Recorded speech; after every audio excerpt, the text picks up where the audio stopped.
G'day guys, Mackie with the Outer Circle, and today we're taking a look at one of those characters we love to bash on this channel, and that is Belisarius Cawl. I hate this character so much, and it's hard to quantify exactly what it was, but someone else out there pretty much summed it up for me. What they said was that Belisarius Cawl is not actually a good thing for the story and plot of Warhammer 40k. He's basically a walking Deus Ex Machina, who exists solely to make the impossible possible. Any new development that now happens in 40k can be attributed to, oh, he was working on it for 10,000 years. What really grinds my gears is that Games Workshop seems to be forgetting that the rest of the Mechanicum exists. The Genitor Divisios? Forget it. Cawl has surpassed all their work. The Macrotech Weaponsmiths? Don't need them. Cawl was working for 10,000 years. The Autocrator Autos? Who needs them? Cawl surpassed all of their work within the stroke. What about the Alchemius Grammaton? Irrelevant. Cawl has superseded them. Next in the lore, we're probably going to see new battleships created by the hand of Cawl, and make the Basquilion Astra completely useless, as well as because his battleships will be superior in absolutely every single way. I'm an absolutely massive fan of the machine cult. I read every single bit of lore I can get for them. I collect every model. I'm basically bashing my head into the wall over excitement for Fires of Syraxis. Just makes me mad the most important organisation in the Imperium is being reduced to just one person. I really hope that the Codices, when it eventually come out, is filled with more story for the Mechanicus than just tales and exploits of Cawl. What really cheeses me off as well is that despite Cawl crapping out all new technology, the Codex will probably not get any new models, and as such it will continue to use the same 6 models with the varying weapon loadout. Now, yes, there are spelling mistakes, grammar things, misuses of words, but I still think that quote sums it up nicely, because that's someone who really loves the Mechanicum and their take on it. Not my personal thoughts, but I tend to agree with a lot of what they say. Now, if you're wondering what all this Autocrator and Grammaton, all these different Magi are, when it comes to Magi or Magos, I actually have a list here of different types. Magos of all stripes are senior tech priests with advanced specializations in various disciplines of science and technology who pursue esoteric agendas as likely to end in triumph as they are in disaster. They're the Prime Hermeticon, the Lord Dogma, the Macae Morbindus, Invictus Acquisitor, Geronitocraft, and Data Predator. Genitors probe the mysteries of the biological, creating ever stranger cyborgs or slaughtering Xenos beyond number in order to excise yet more secrets of their alien metabolisms. The Magos Biologist, Archchemist, Grand Parasite, Metasurgeon, Corpus Illuminator, and Genitor Extremis are all orders within this cult. This is where Belisarius Cawl mostly fits in. Apparently, according to his background, he helped work with the Emperor on the Black Carapace project for the Space Marines, which is why he knows so much about their DNA and how they function. I find this interesting since the Space Marines came about before Terra was even unified. Work that one out. Martian guy working for the Emperor on Terra before the unification of Terra, before Luna had been taken over, and prior to the Martian Alliance. None of that makes sense if you're into the lore, but I'm sure there's a reason somewhere about what a Martian tech priest, who was just a junior tech priest, I'll add, was doing on Earth at the time, working beside the Emperor himself on these things. That got me to thinking, why is this occurring? How have they written him this way? So I delved more into his fluff, and I started looking at things like the Lexicanum entries on him and things like that. And I started to notice some consistent problems. You see, if I go into the wiki for Warhammer 40k, one of the many fan wikis there are, I can get this nice big document that goes all through his history and tells me everything about him. And basically, he's a Mary Sue. I think that sums it up nicely. So, how can I test if this guy is actually a Mary Sue? With all the little things going on with him. Well, I thought, wouldn't it be fun to take the universal Mary Sue litmus test? The idea here is that, well, first off, what is a Mary Sue? A Mary Sue is a character that has a relationship that's previously been unknown with a canon character. In this case, it's going to be Roberta Gilliman. And the Emperor as well. So, big major players. And these major players trust this person. And all of this person's flaws somehow turn out to be really advantageous, things like that. Basically, a Mary Sue is a badly written character.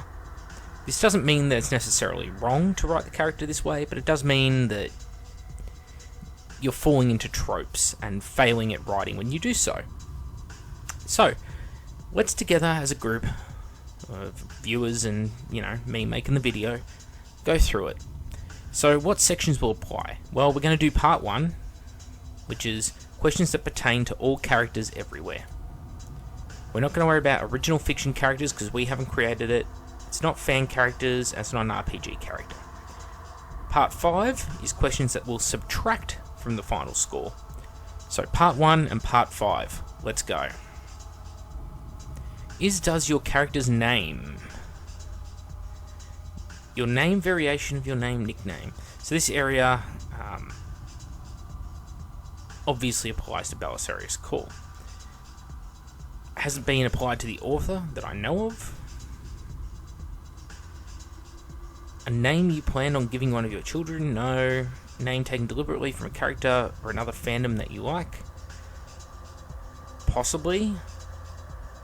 Is it an unusual or exotic name?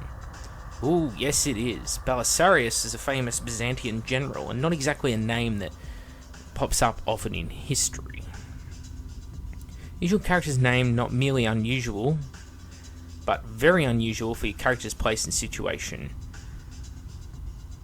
I would say yes, because generally Martian priests, even back in the heresy days, are not named things like Belisarius. Again, that's a Earth general's name. Martian priests have very straight down the line names, so I think that applies. We'll see. Do you base your character's looks on your own? I would say no. Does your character look the way you wished you look? I would say no. No to being based on my own child. Is your character described, illustrated, and or depicted as looking beautiful, handsome, or cute with little to no effort? I would say no. Anyone become distracted or enraptured by your character's looks? No. No one squabbles over him because of his looks. No one's jealous of his looks. And no one sees their attractiveness as a threat. Does anyone sincerely praise or comment upon how cute, beautiful, handsome your character is, or refer to your character as such when talking about or to your character outside of lovemaking, showing affection, or trying to cheer your character up? No. So, we're going to say no to all of that. Does your character have a great body physique, which you describe, show, or illustrate in detail? That's a tough one, because technically his physique is described, and how his mechandrites repair him in combat and that kind of thing. But I don't think that has to do so much with his physique as to just describing the way the character functions. So I'm going to say no. Do we describe his eating habits and that he should be overweight or no? Does your character waste? No. Is your character explicitly described, shown, illustrated as especially tall or petite? Yes. Is your character strong enough to wield a huge weapon like a warhammer, giant gun, or huge sword, yet has a waifish figure instead of unattractive bulging muscles? Well, that's a tough one. Again, I'm going to say no, because in the light of things, he does have a gigantic robotic body, so that's not so crazy. Do you use your poetic and or creative terms to describe your character, but virtually no one else aside from your character's love interest, perhaps? No. Do you frequently describe your character's beautiful, handsome, cute attributes or point out how sexy your character is?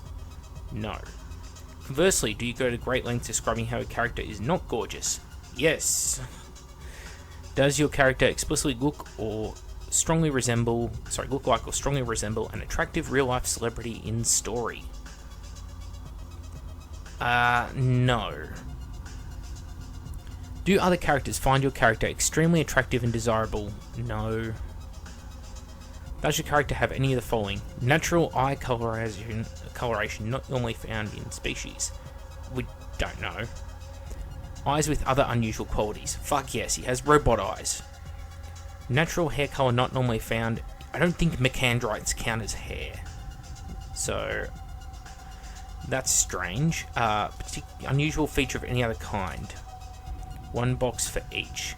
Particularly unusual. Yes. Exotic birthmark. No. Tattoo technically has like that cybernetic implanting under his skin. Blood color, I don't fucking know. But since he's got a bunch of mechanical parts, I'll say yes. Also, he's 10,000 years old, so there's that as well.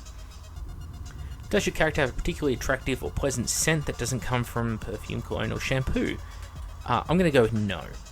Does your character have a scar or other small flaw that is noticed by someone, but does not actually detract from your character's appearance from your point of view?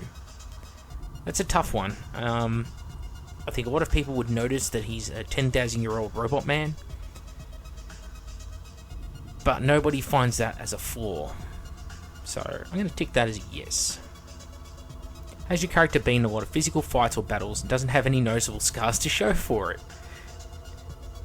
Do not click if healing technology or magic is readily available that allows for healing without scars. No, he does scar. Does your character have a particular piercing, staring to your soul, haunting, captivating, or dazzling gaze? Yes, that is described. Very analytical gaze, if anything. Do you describe, show, or illustrate in detail your character's outfits in full detail, even when the details have no bearing on the plot? Oh, yes, they do. Does your character's personal choice of clothing frequently include clothing that you deliberately know, clothing you chose because you really wished you owned it or could get away with wearing it in public? I'm going to say yes, because I imagine the author wearing red robes and having robot legs. That's just funny. Clothing you chose because it makes your character look super sexy or badass. Badass, yes. That is the whole idea behind him being gigantic robot man.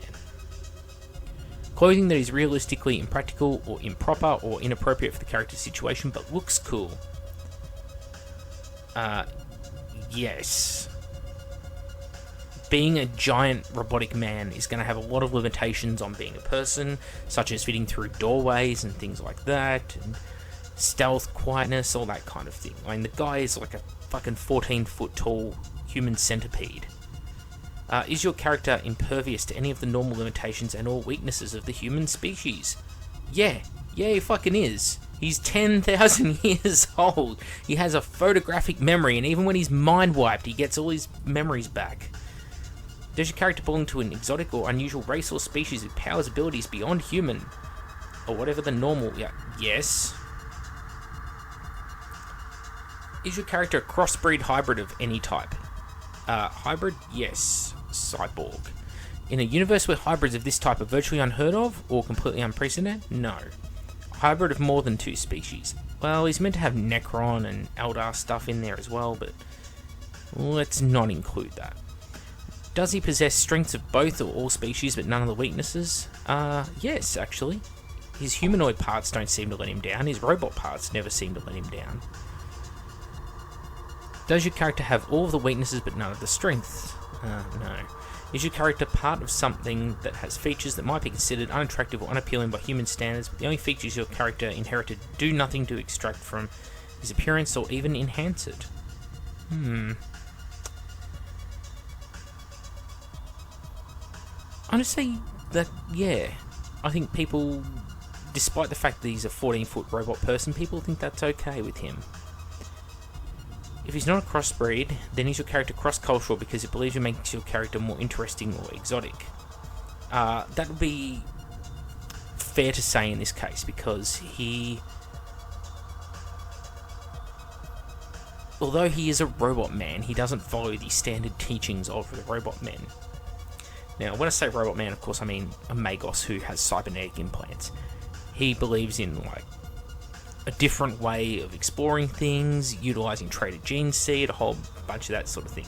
Very different beliefs culturally. Does your character belong to a species that typically has an appearance or exhibits behaviours that you or most people in real life find unattractive and unappealing, but your character looks or acts more human for some reason? No. Does your character become a genetically, scientifically, cybernetically, supernaturally, or magically altered enhanced being, possibly with new powers and or better looks? Yes. Is he happier this way? Yes. Do people believe he's better this way? Yes. Do you wish it would happen to you? I hope the author doesn't. Do you think your character is a role model? I'm going to go no. Does your character voice political, social, and or religious opinions or beliefs which you share? I like to think that the author believes in the cult mechanicus. Does Z convince others that Z's way of thinking is right? He does convince a lot of people. He has his own cult following. Is spreading these views one of your character's biggest motivations, or even their sole motivation? Hell yes, he wants to be the fabricated general, and he wants people to agree with what he's doing. If religious, does the character explicitly have divine support or assistance in gaining converts or confronting non-believers? Well, he thinks he has the Emperor's personal support, and he does have Guilliman's support, who is essentially a demigod. Do characters who disagree with your character's views, beliefs simply do so out of spite, stubbornness, or ignorance because they're evil or manipulated by someone evil? Well, not because they're evil, but spite, yes. They don't like his position. Stubbornness, they don't believe in his ways. Ignorance, they don't think his ways are effective. Yes. Does anyone who doesn't adopt your character's ideals by the end of the story end up beaten up, humiliated, miserable, or dead? I'm going to go no. Does your character express unusually free, in-line, deliberated views on topics such as sex or equality? He does believe in Xenos having a place. If anyone wants to double check on anything I'm saying here, go to the Warhammer 40k wiki, look up Belisarius Cawl and read all about him, working with Necrons and Eldar, utilising xenotechnology in a lot of things. It's fascinating stuff. Does no one frown upon your character's behaviours or views? Plenty of people frown upon it. Or do only characters who don't matter disapprove? The villain, the village idiot. Well, okay. Only characters who don't matter disapprove. That is so true. Because technically the Fabricated General disapproves, but the Fabricated General isn't included in the fucking story. He's just a High Lord of Terror. We don't know him by name as such. We don't actually see any point of view from him. He's just a roadblock in the way. A position, a title. And no one named within the Mechanicum. There's no counter-protagonist to Belisarius Cawl. They're all unvoiced identities. So, yeah. Does your character openly call anyone else incapable, incompetent, foolish? Oh, fuck yeah, he does.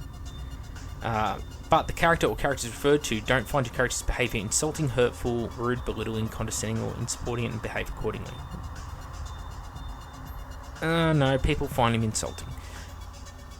And or do most of all the insulted character's friends fail to get angry at your character's behaviour despite knowing their friend was insulted? No. If anyone does get angry or upset at your character's behaviour, are these feelings shown to be unjustified or treated as unjustified by everyone whose opinion matters? Yes. Because at the end of the day, things like reviving Guilliman, it works out for him. And everyone's like, oh, well, maybe we shouldn't have been angry at you. Is the insulted person the type of person who'd never let that kind of behaviour slide with anyone else? Yeah, Marnie's Kelgar probably wouldn't be so forgiving, but Belisarius Cawl, right? If your character has a short temper, sharp wit, snarky attitude, or is otherwise prone to verbal assaults, are the tongue lashings and or snarkings given other characters always deserved or justified? Yes. He thinks it's justified, and that's the key. Does your character ever strike or attack any other character or steal or destroy any other character's possessions, yet the character or characters affected don't get angry or upset over it?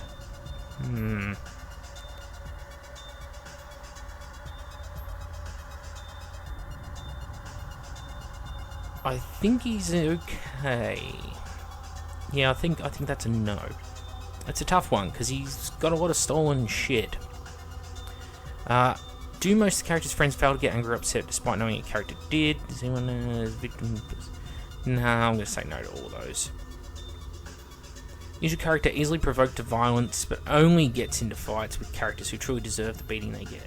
Yes. If your character is openly defiant or disrespectful towards authority figures, is your character always justified and in the right? He thinks he is, and he's written to be, but despite the fact that Gilliman thinks that some of his things are pretty close to heretical, they have worked for him so far, and they are utilising them. Are any other actions that get your character into trouble with authority always justified from your point of view? I think they are from the author's point of view. Do authority figures punish your character more harshly than they would have punished his peers under the same circumstances? No. Do authority figures not punish your character when they probably would have punished? Yes. Fuck yes. Any other Magos doing the things he does, he would get punished for sure. Are the rules of the universe bent or broken for your character? Oh, my special snowflake, that is you. Does your character have any psychological disorders or conditions for the following reasons? A mental condition or physical disorder that is used in such a way to completely absolve or excuse your character acting in cruel, inconsiderate, and like the fact he's been mind wiped a few times and things like that, and he's got instability from being in stasis a lot? Yeah. Any mental condition or psychological disorder that is used to excuse or explain character acting out and doing cool or edgy things you would think to be fun, awesome, fantasize about doing? I hope not.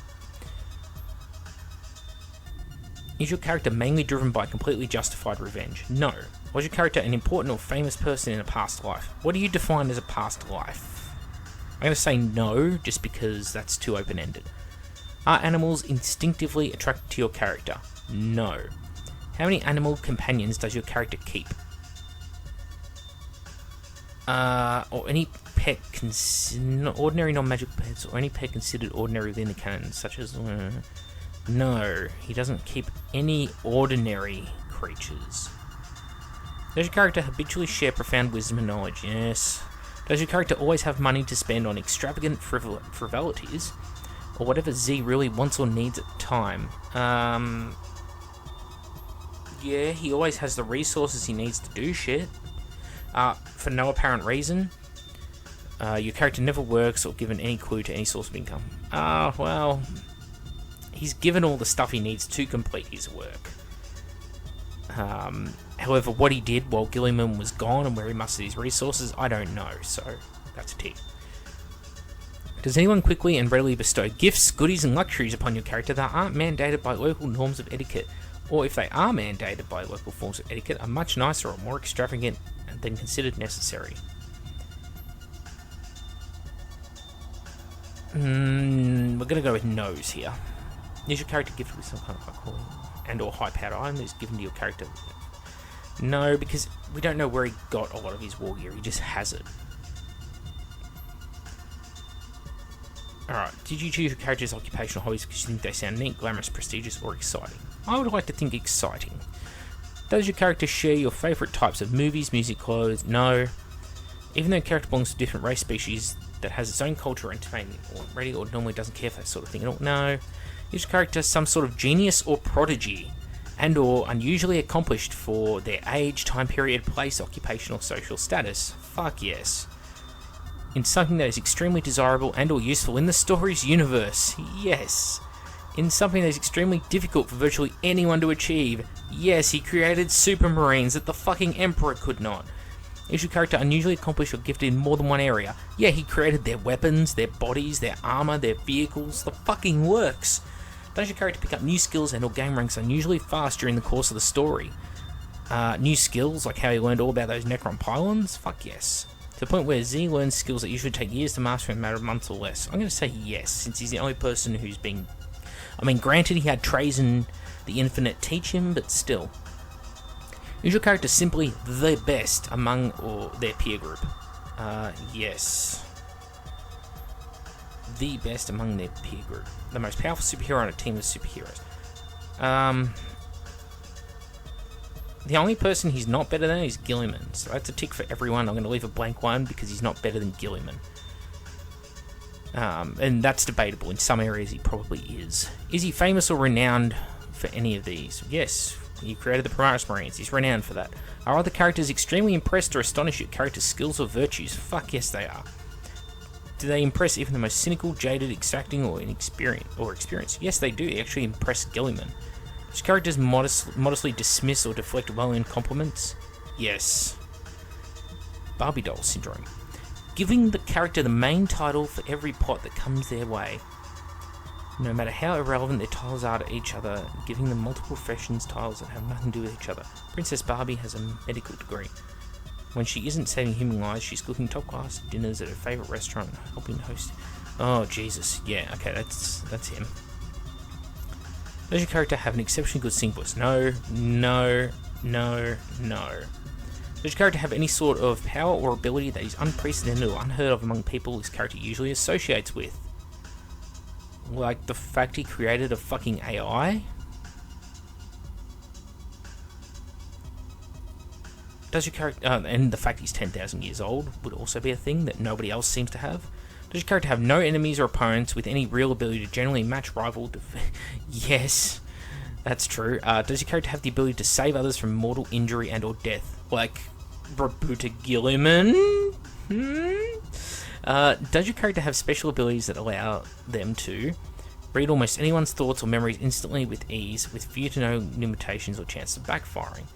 When he's using his AI on the McCragg's Honor, yes. Easily control another person with little to no possibility of resistance from that target? No. See or just know things without actually being there, with few to no limitations or possibility? No. Easily purify or cleanse someone of long-running anger? No, none of that. Does he have telepathic, empathic connection or the ability to communicate with any kind of animal? No. Mythic creatures, bonded creatures? No. Does your character have the ability to shapeshift? Technically, he can use his robotic parts and change his form, but it's not... I think this is referring to shapeshifting like the Liquid Dude from Terminator, so I'm going to go with no. Does your character possess power that can take out entire cities, legions of soldiers, and general all-around evil in one shot? Probably. I'm going to tick that as a yes, because you probably have some bullshit doomsday weapon. Stay away from Death Mountain. Oh, but all my stuff is there. Does your character end up in a tight spot, turn out to have cool yet completely unforeshadowed powers or skills that were dormant and or unknown before? Does not count if this is a device used to set up the story. Fuck, that's a catch-22, because everything is to set up the story, but everything is only there in order for the story to fucking work in the first place. Yeah, fuck it. Does your character have any other relatively unique special powers abilities that come in handy all the fucking time? Are your character's powers so awesome that all of the other major factions want to get your character on their side in one way or another? The Eldar want him to help. The Necrons want him to help. Normal humans want him to help. Or Marines want him to help. That's enough for me. How many languages does the character fluently speak? Binary. I'm assuming binary. He speaks really well. Does he succeed at virtually everything he tries? Yes, sadly. Do the first plans, strategies, ideas your character comes up with always or nearly always work? Yes, but only after everyone else dismisses it and tries everything else first. Yes. I'm talking more about like creating Primaris Marines and everyone else said it's impossible. That's my line of thinking with answering that. Does or is your character clumsy yet holds a job where coordination with him? No. Say whatever they're thinking with no mouth to brain filter yet holds a job where keeping secrets and emotion under wraps would be important? No. Have consistently horrible people skills yet holds a job that requires interaction with people? No. And do or does your character's 4 flaws never cause them actual problems? Yeah, never causes problems. When your character does make major mistakes, are they quickly and easily forgiven with no real consequences for the character? Yes. Do these mistakes ever result in important property or items being seriously endangered, damaged, or destroyed? No. Do these mistakes ever result in people being seriously endangered or injured? Yes. Do these mistakes ever result in anyone dying? Probably, but human life is very fucking... not a very deserving currency in 40k, we'll say. I'm trying to find the word, I can't think of it. It's not worth much. Life's not worth much in 40k. Do most, if not all, characters who disagree with your character's choices and methods turn out to be evil, manipulated by someone evil, or at least have working for a dubious or selfish agenda? Yes. Everyone who doesn't like him has an agenda. Often selfish, as in they covet his position or titles or role, or they don't believe in what he's doing because they're being manipulated by the fact that, what they believe the Omnistar truly represents, etc.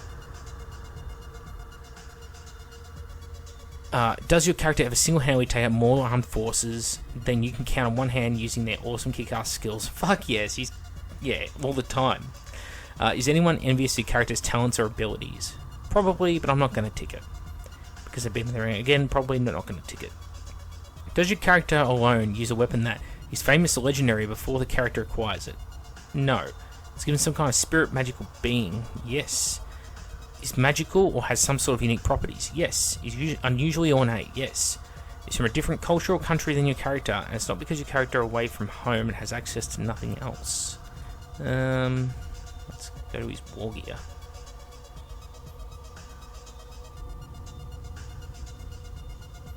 Oh, Call Inferior, digital construct that you carry over. That's these.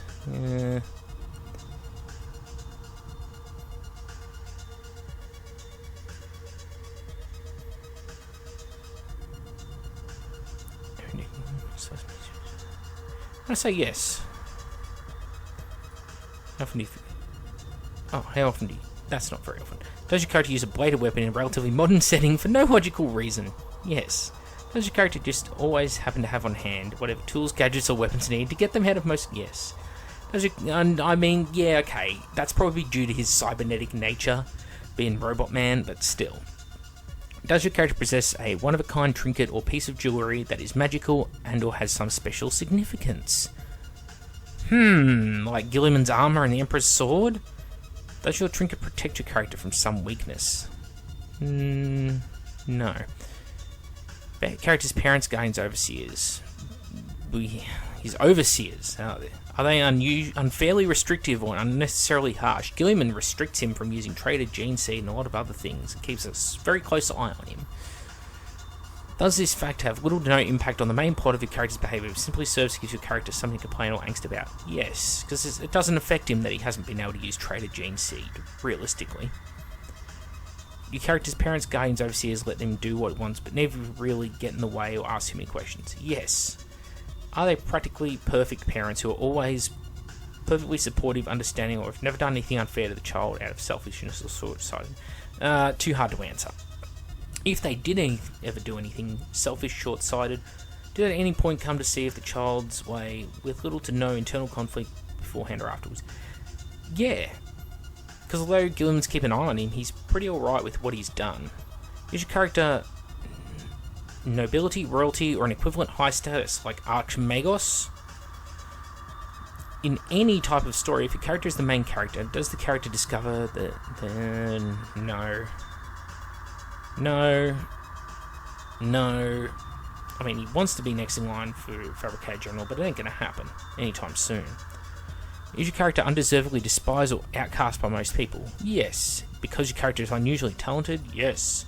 Because of special powers? No.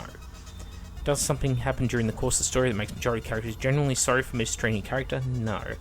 Is your character some kind of chosen one or major part of a prophecy? No. No. Is your character the centre of some grand cosmic design? Was this design laid out a very, very long time ago? At the beginning of the world or before? No. Is your character some kind of cosmic keystone? Yes, actually. Is your character extreme... Just looking at this, sorry. I'm thinking like bringing back Gilliman or the Cadian Pylon. There's a whole bunch of things that he's just so integral to that without him, things would turn to shit.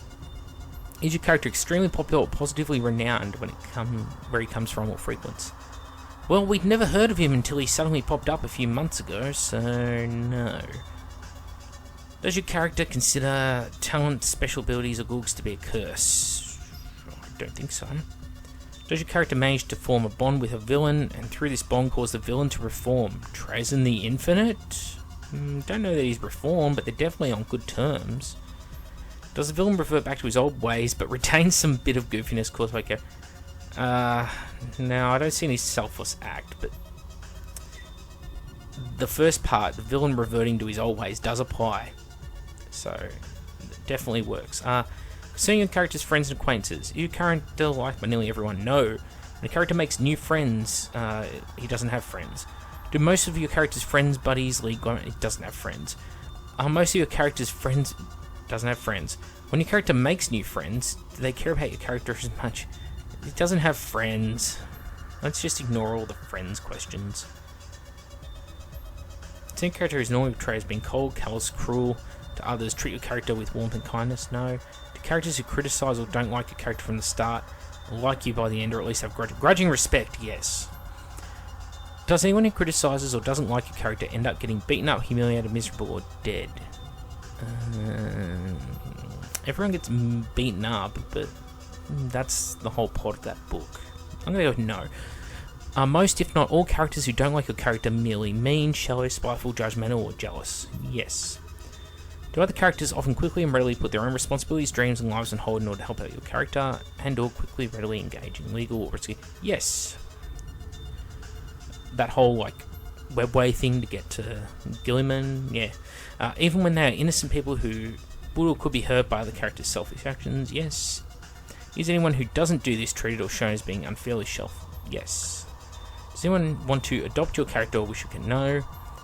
Is when your character gets into romantic relationships with someone? There are no romantic relationships, so let's just ignore that whole section. If your character wanted, could they have sex or date almost any of the... No. Could your character have sex with someone who is normally... No. There's no sex happening with Cawl. If your character has sex... no. On the subject of character and their family, was the character orphaned, abandoned, kicked out, or raised by a family person that was not their own family? Yes. Was a major villain responsible for... by the way, I'm referring to the fact that he was raised by the Martian priesthood, or inducted in at an early age, as is their wont. But that applies to the whole priesthood, not just him. Was a major villain responsible for the death of his parents' guardians? No. Was your character responsible? No. Did your character witness it? No. Adopted by a cruel family or person? No. Run away at any point? No. Raised themselves? No. Very last survivor of anything? Yes, the last survivor from the Great Crusade. Lived alone on the streets during childhood? Or no. Lived alone in wilderness? No. Adopted by another species? No. What about these? Born raised in extreme poverty? No.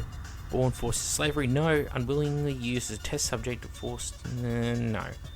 No. A member despised outcast Dentron? No. An illegitimate child? No. Parent? No. No. Sexually abused or raped? I hope not. Did anything else remarkably strange or otherwise unusual happen in your character's infancy or childhood? Yes, but, well, it's not so unusual in the context of the universe. If your character lost their virginity, no. Has your character otherwise lost a child, or spouse, close friend? I'm going to say no. Is your character's trauma or pain somehow worse or more profound than trauma or pain other characters? No. Character has a torment-ridden, pain-filled past. Do you believe it excuses their actions? Should we? No. If a character's relative wealth or higher social status does have a generic rebellious royal syndrome. Refusing suitors. No.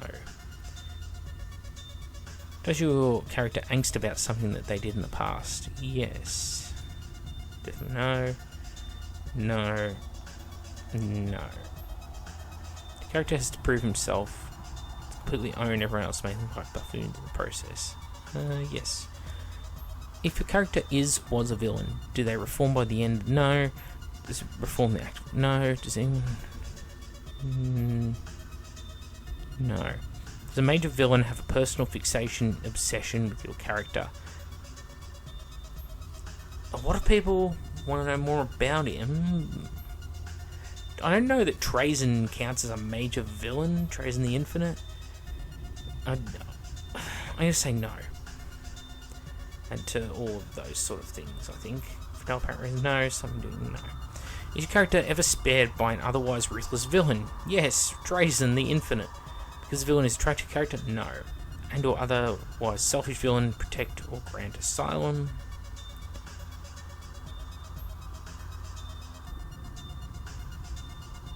Well, he's not protecting him. Do these happen despite the fact that your character has already done massive damage to the villain's troops, or villain's property, or done anything to annoy the villain in general? He probably robbed a tomb world at some point, but I'm going to say no.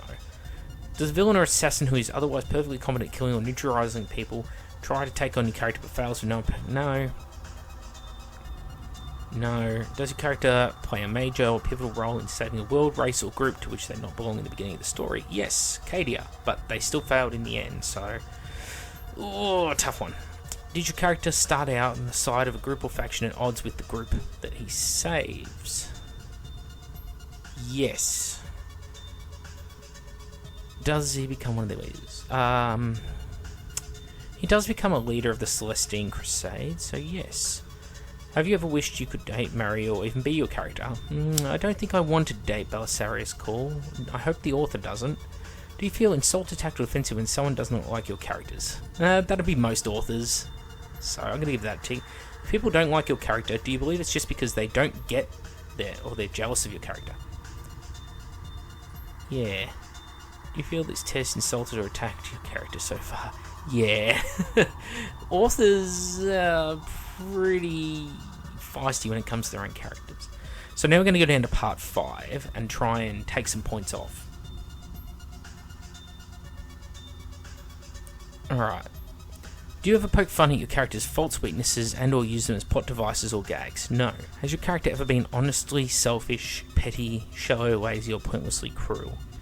I think he's been selfish. Is your character really honestly overweight, stays overweight throughout the story? Robot bodies are heavy, but that's not overweight. Is your character honestly ugly and stays ugly throughout the story? Yes. Does your character get into a fight or rush into a situation without preparing for it? No. He is prepared for it. He has his reasons for going to Cadia. Is your character out of shape, stays out of shape the entire story? No. Physically disabled and has nothing to make up for it? No. Mentally disabled in some way? No. Is your character human, 40 plus, and looks their age? No. Older than 60? Yes. Does your character have a truly debilitating phobia that does not disappear at a crucial moment? No. Does your character ever run away from anything simply because they're a coward? No. If your character had a bad past? No.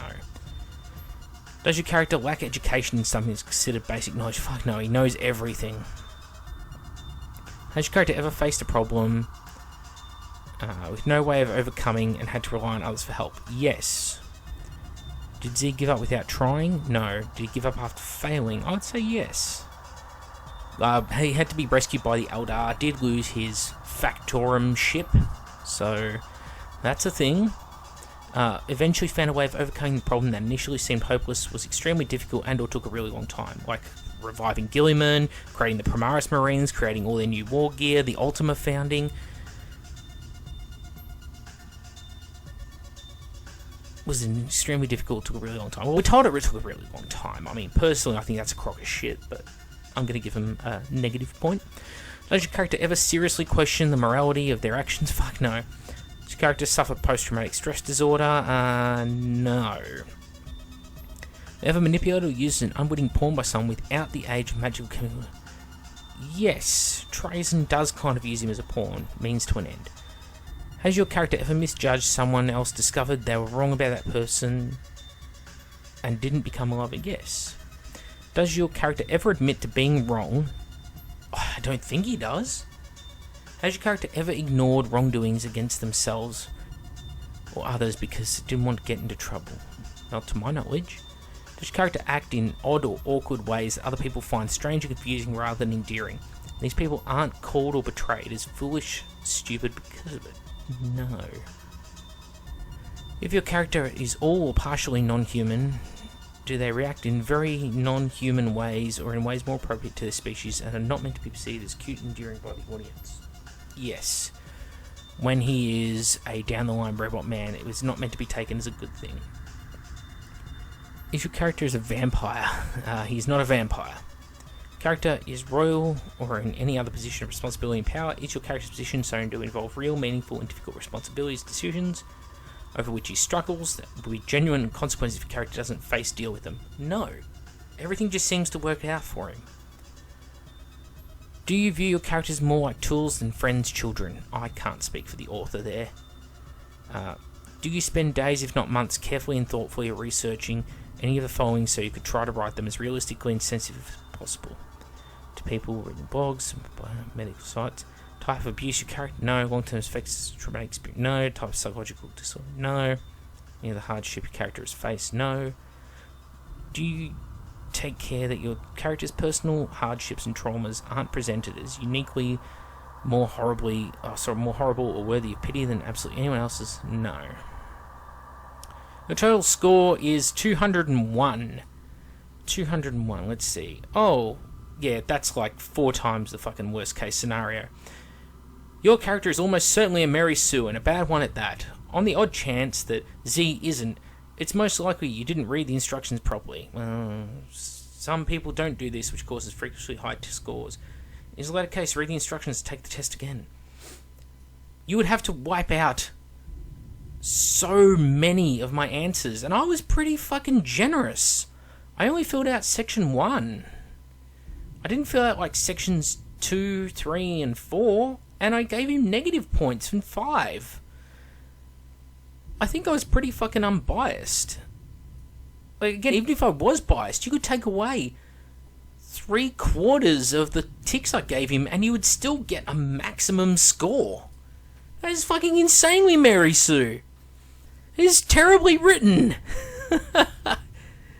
Oh. There you go. Someone go through and debunk everything. Get him down below 50 for me, and do a really good job of it, please. Alright, I'm Mac with the Outer Circle. Thanks all for watching the video, and I'll see you all next time.